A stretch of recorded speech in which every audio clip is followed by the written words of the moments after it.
O livro Mais Esperto que o Diabo é uma entrevista exclusiva que o autor Napoleon Hill teve com o diabo, e desse contato descobriu 6 medos e 7 princípios que fará com que qualquer pessoa que tiver acesso à leitura desse livro também se torne mais esperta que o diabo. Um livro tão necessário e indispensável onde milhares de leitores já se beneficiaram ao descobrir os segredos revelados neste livro, e você também pode ser um deles. Vou deixar na descrição abaixo um link com desconto, onde você pode comprar ainda hoje este livro. E agora, vamos para o resumo do nosso livro.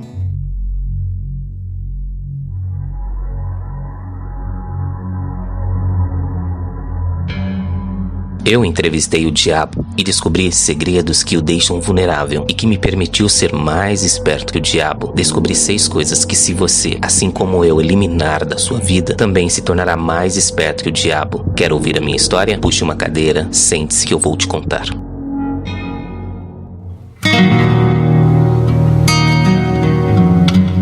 Me chamo Napoleon Hill. O ano era 1908. Naquela época, eu era aspirante a autor. Foi quando entrevistei o homem mais rico da América, o Sr. Andrew Carnegie. Carnegie já havia vendido sua empresa siderúrgica ao banco de investimentos JP Morgan e, dessa forma, acumulou uma fortuna enorme, que, se atualizado para os dias de hoje, seria algo em torno de 300 bilhões de dólares. Um valor, diria que, bem superior ao homem mais rico do mundo atualmente.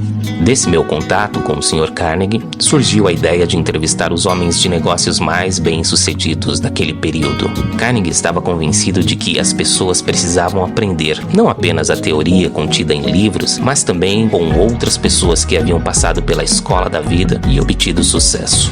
Foi aí que nasceu a ideia do meu best-seller, Quem Pensa, Enriquece. Após ter publicado o meu livro Quem Pensa, Enriquece, comecei a trabalhar em um novo projeto, que era baseado em uma entrevista imaginária com o diabo. Porém, eu não pude publicar o meu livro naquele período. Minha esposa e a crítica em geral achou a obra muito controversa para aquele momento. Dessa forma, esse meu projeto, que se tornou o livro Mais Esperto que o Diabo, só foi publicado no ano de 2011. Esse meu livro foi escrito com uma sessão de perguntas e respostas entre eu e o próprio diabo, que afirma categoricamente influenciar 98% da população. Imagine só que ousadia da parte desse tinhoso. Ele afirma fazer isso através de 6 grandes medos que a maioria das pessoas tem, que são: o primeiro, o medo da pobreza; o segundo é o medo da crítica; o terceiro, problemas de saúde; o quarto, medo da perda do amor; o quinto, medo da velhice; e o sexto medo é o da morte. Agora eu pergunto a você, pare e pense por um momento: alguns desses medos está presente na sua vida? Algum desses medos já o impediu de fazer algo que você sabe que deveria ter feito? Através da minha entrevista, que está registrada no meu livro, você vai saber que isso é obra do diabo, pois quando temos medo de alguma coisa, hesitamos, procrastinamos e damos desculpas a nós mesmos para evitarmos aquela tarefa. Evitamos qualquer razão para não seguir adiante por causa dos nossos medos. E quando deixamos que os nossos medos nos superem, o que acontece é que somos levados pela vida sem direção alguma. Ficamos sem rumo e deixamos de influenciar positivamente o nosso presente e principalmente o nosso futuro. Nesses casos, simplesmente passamos pela vida como passageiros, permitindo que a influência externa domine as nossas mentes e opiniões. Na verdade, nessa situação, perdemos o poder de raciocinar e agir de forma independente. Um exemplo disso até mostro no começo do meu livro, onde afirmo que o sistema escolar não ensina as crianças a usarem as suas mentes e raciocinar, mas sim a repetir e memorizar conceitos fechados. Por exemplo, os alunos são classificados e avaliados pela capacidade de decorar informações e não pela capacidade de se tornarem verdadeiros solucionadores de problemas. Você entende o que eu quero dizer, certo? Imagine se tivesse nas escolas aulas que ensinassem a realmente pensar por nós mesmos, aulas que nos fizessem refletir e evoluir como seres humanos. Se essa fosse a regra e não a exceção, é provável que o mundo fosse um lugar bem diferente do que é hoje, e as pessoas em geral também agiriam de forma bem diferente. Ainda na minha entrevista com o diabo, também descobri outras artimanhas usadas para influenciar por meio de outras substâncias, como por exemplo o álcool.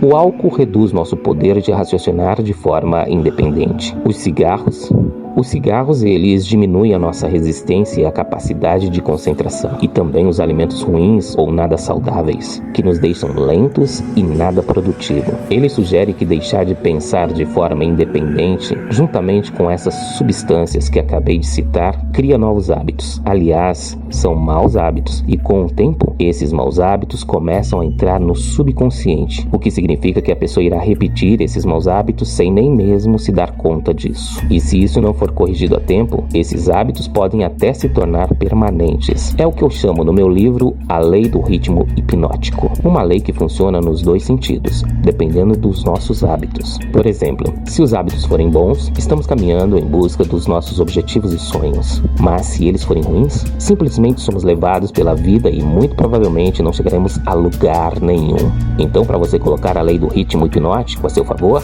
você deve sempre fazer as coisas com um propósito, através de um plano bem organizado para atingir os seus objetivos. Você também nunca deve culpar os outros pelos seus erros. Você deve ir em busca do que quer, não importa quanto tempo isso leve, nem tão pouco que preço deva ser pago. Você deve ser uma fonte de inspiração para as outras pessoas e não uma mente influenciada. Se você se sente como um passageiro aí na sua vida, ou está apenas procrastinando, existem 7 princípios que falo no meu livro, que você pode começar a aplicar imediatamente para te ajudar a dar a direção em sua vida, e esses 7 princípios são: a escolha de um propósito, uma missão de vida. Siga em direção a ela com vontade e determinação. Você também deve ser disciplinado. Certifique-se de dizer sim às coisas que te levarão aos seus objetivos e diga não para as coisas que não te levarão ao que você busca. Se a sua motivação para fazer as coisas for sempre a gratificação imediata, você não chegará a lugar algum. O terceiro princípio é o seguinte: aprenda a aceitar os erros como forma de aprendizado. Podemos deixar as nossas falhas nos consumir, ou podemos usá-las como uma lição para crescer e evoluir. Isso depende apenas de você. Uma frase que eu gosto muito e que reflete bem isso é: cada adversidade, cada fracasso, cada sofrimento traz consigo a semente de um benefício igual ou maior. O quarto princípio é cercar-se de influências boas. Lembre-se de que você é a média das 5 pessoas com quem você passa mais tempo. Então, com quem você tem gastado o seu tempo? O ambiente em que você trabalha e vive é importante. Pessoas de sucesso se cercam de outras pessoas de sucesso. O quinto princípio é o tempo.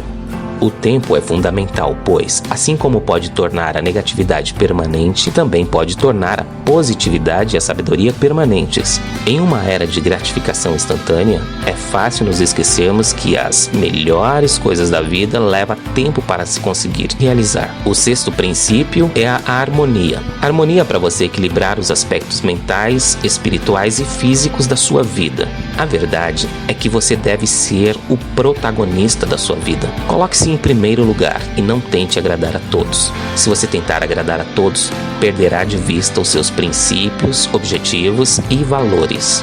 O sétimo princípio está relacionado ao cuidado. Tenha cuidado. Você sempre deve agir, mas antes de agir, sempre deve pensar. Planejar com antecedência é essencial para você se tornar uma pessoa realizada e consegue atingir o que você pretende. Conseguir o que você quer da vida requer pensamento positivo, um plano de ação definido e um propósito claro. Seguindo esses princípios e produzindo um efeito consciente para implantar isso na sua vida, você conseguirá controlar os seus padrões e hábitos de pensamento.